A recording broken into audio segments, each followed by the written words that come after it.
In today's video, I'm going to teach you how to make a line graph in Google Sheets with this full guide. We'll cover everything step by step, ensuring that by the end, you'll be able to create a clear and informative line graph to visually represent your data. To get started, we'll open your Google Sheets document where you have the data ready for visualization. It's important that you have your data well organized, typically with labels in the first row and corresponding data points in the rows below. Having a clean data setup will make the process smoother and easier to follow. Now, with your spreadsheet open and ready, it's time to select all the data that you wish to include in your line graph. You can do this by clicking and dragging your cursor over the entire data range. Make sure you've included your headers, as these will be used to label your axes later on. Selecting the correct amount of data is crucial so that your graph accurately represents all the points you want to plot. Once your data is selected, look towards the top menu of your Google Sheets interface and locate the Insert option. Go ahead and click on it. This menu is where you'll find many of Google Sheets' built-in functionalities that can enhance your spreadsheet, including the ability to visualize data. Next, from the drop-down menu that appears, choose the Chart option.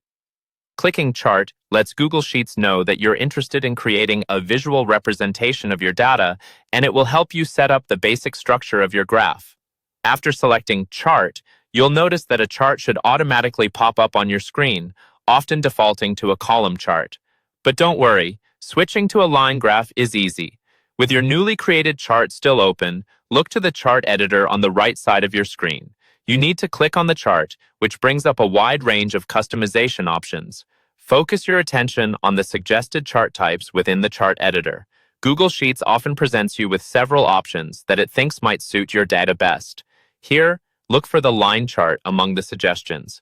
Go ahead and select line chart to switch the graph to the line format, which is perfect for showing trends over time or continuous data sets. There you have it. Your data is now visualized as a line graph. You can further customize your chart by editing titles, axis labels, and colors to make it as informative and visually appealing as possible. Experiment with these features under the Customize tab of the chart editor, ensuring that your final graph meets your specific presentation or analysis needs. And that's the complete guide on creating a line graph in Google Sheets. I hope you found this tutorial helpful and easy to follow. Thank you for watching and happy graphing.